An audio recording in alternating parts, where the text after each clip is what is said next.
The moment didn't explode. It cracked. A hairline fracture in the laughter so subtle most people wouldn't notice, until it was too late. Before we step into that studio, before the lights flare and the crowd leans forward in anticipation, do one thing. Subscribe to Fame and Frame. Like this video. Drop your thoughts in the comments before you even hear the full story, because by the end of this you're going to have an opinion. And trust me, you'll want it on record. The cameras glide across Studio 6B. The skyline of New York flickers beyond the glass like a staged illusion.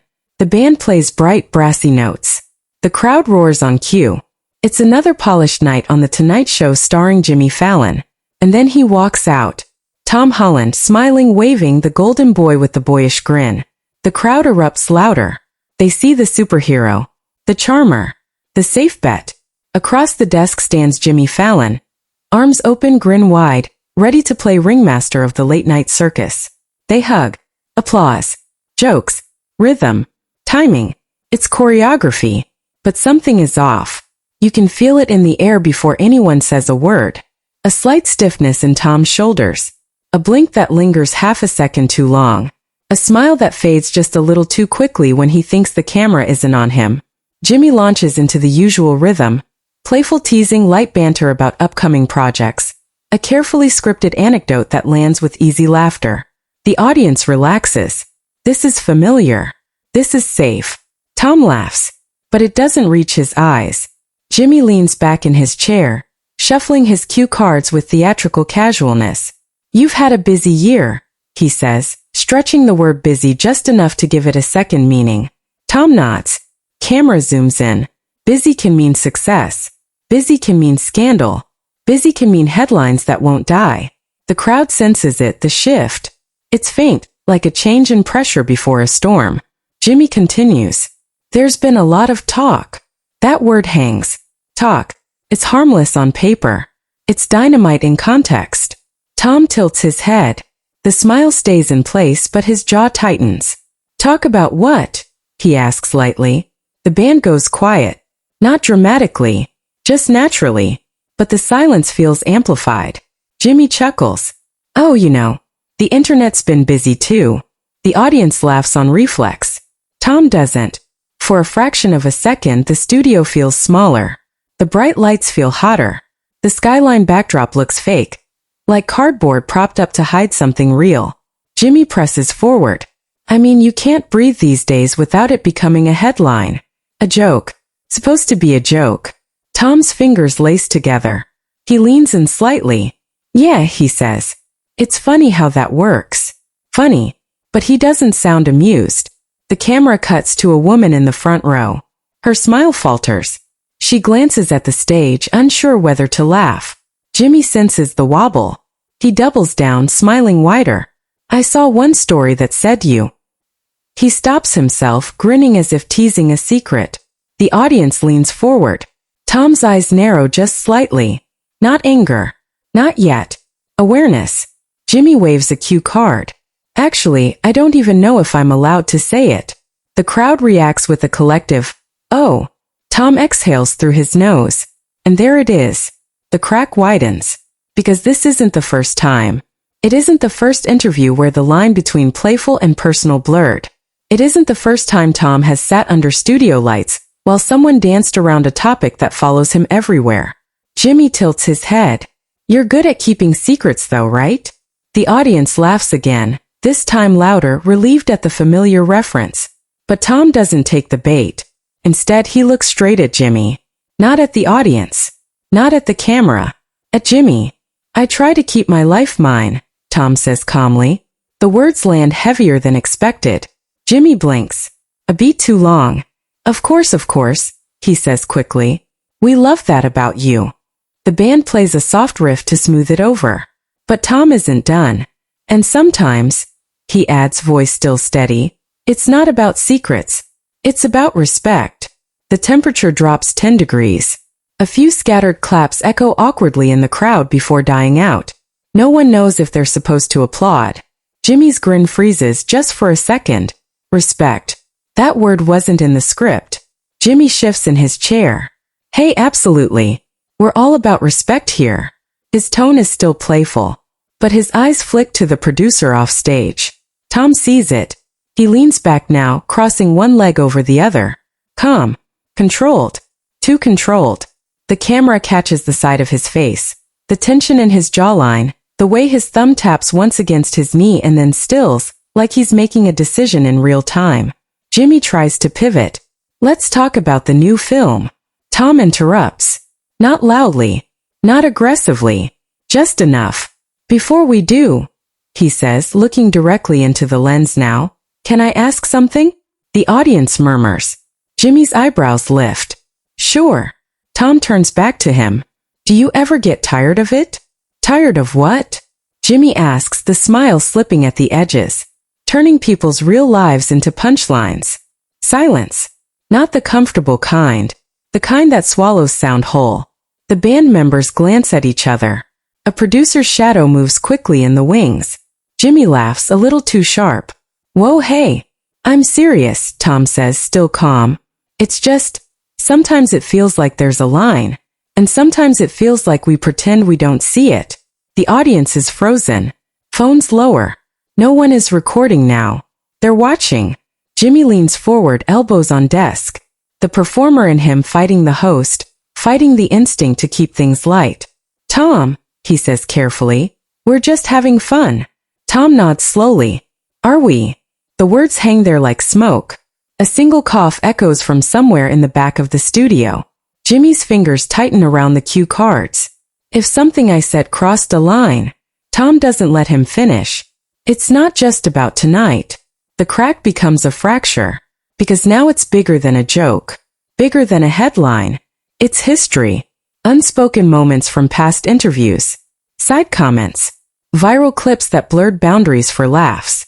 Pattern no one ever challenged until now. The camera zooms closer. Too close.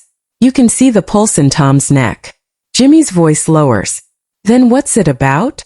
Tom holds his gaze. And for the first time all night, he doesn't look like a superhero. He looks like someone who's done being careful.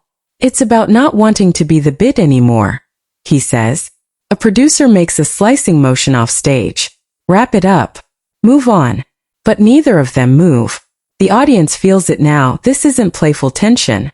This isn't late-night theater. This is real. Jimmy opens his mouth, closes it. The charm doesn't come as easily. Are you saying?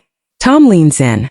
And whatever he's about to say next, whatever line he's about to cross, isn't on any cue card in that studio.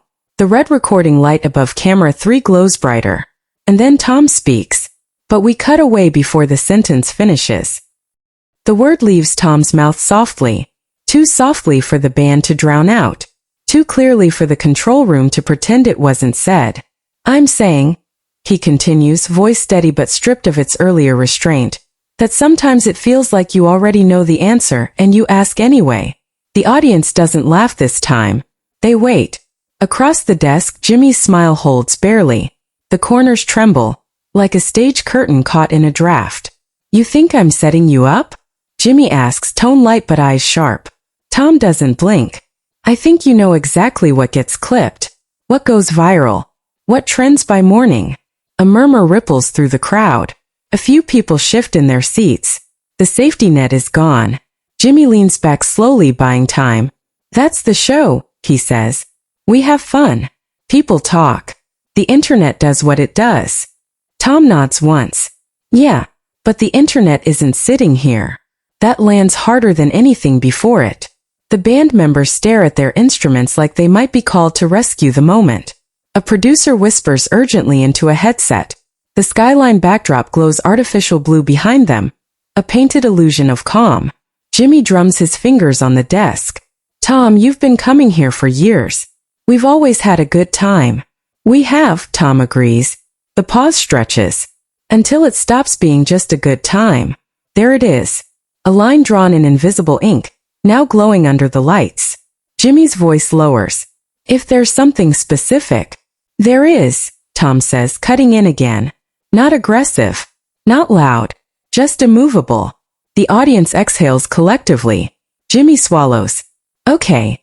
Tom glances toward the camera for half a second, then back. You joked earlier about talk. Headlines. Rumors. You know which ones. Jimmy forces a chuckle. I mean, the fans are curious. They love you. They want to know what's real. And you feed that, Tom replies. A beat. Jimmy's jaw tightens. We comment on what's already out there. And you amplify it.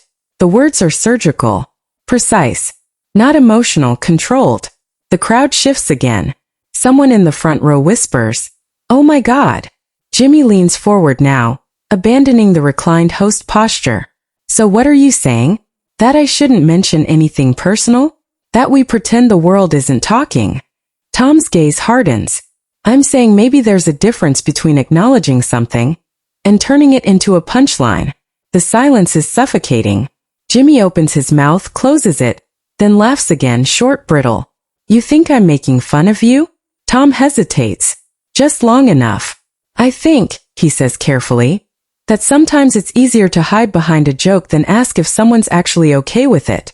The words hang there like smoke after a gunshot. The audience is no longer restless. They're transfixed. Jimmy's smile finally drops. Not entirely, but enough. Tom, he says quietly, we clear topics with your team. Tom nods. You clear headlines, not feelings. That one draws an audible reaction, an involuntary gasp from somewhere near the stage. The control room is in chaos now. A hand signal flashes from off stage. Cut to commercial. Reset. Regain control. But Jimmy doesn't look away. Are you saying you didn't want to be here? He asks. The question isn't playful. It's sharp. Tom tilts his head slightly. I wanted to talk about the work, about the film, about what we built. And instead, Jimmy presses.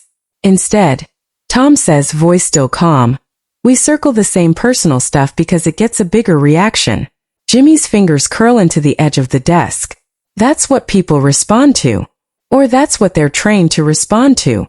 The band's drummer shifts, sticks poised but unmoving. Jimmy's eyes narrow. You're acting like I'm exploiting you. Tom finally leans back, crossing his arms loosely. I'm saying it feels like sometimes the line between friend and host gets blurry. That one hits differently. Because this isn't just about ratings now. It's about trust. Jimmy's voice softens, but there's steel underneath. We are friends. Tom studies him. Really studies him. As if weighing years of backstage laughter, shared jokes during commercial breaks, late-night texts about projects and premieres. Then treat me like one, Tom says. The audience doesn't dare breathe. Jimmy glances briefly toward the camera lens, then back to Tom. Friends call each other out in private. Tom's eyes flicker. A crack in the armor. And sometimes, he replies, they don't get the chance. The implication lands heavy. Jimmy straightens. You think I blindsided you tonight? Tom doesn't answer immediately. The pause says enough. Jimmy exhales sharply through his nose. That wasn't my intention. But it was the effect, Tom replies. Another wave of whispers spreads through the crowd. Jimmy's composure starts to shift from playful to defensive. We're live, Tom. There's a rhythm. We riff. That's what this is. And I riffed back, Tom says evenly. That draws a few nervous laughs. Jimmy stares at him. The power dynamic tilts, subtle but undeniable. The guest is no longer reacting. He's steering. Jimmy clears his throat. So what now? Tom's expression softens just slightly. Now? We decide whether this is about clicks or conversation. The words settle like dust after a collapse. A producer steps halfway onto the stage before freezing, unsure whether to intervene. Jimmy's voice drops lower than it's been all night. You want to have that conversation? Here. Tom holds his gaze. Why not? We're already here. The audience feels it, the edge. The precipice. Jimmy's fingers tap once on the desk, then stop. All right, he says slowly. Let's have it. The band members exchange glances. This wasn't in rehearsal. Tom leans forward again, elbows on his knees. When every interview turns into the same questions about who I'm dating, what I said in some offhand comment 3 years ago, what rumor is trending this week, it stops feeling like promotion. It starts feeling like interrogation. The word interrogation slices clean. Jimmy's jaw tightens. You think I'm interrogating you?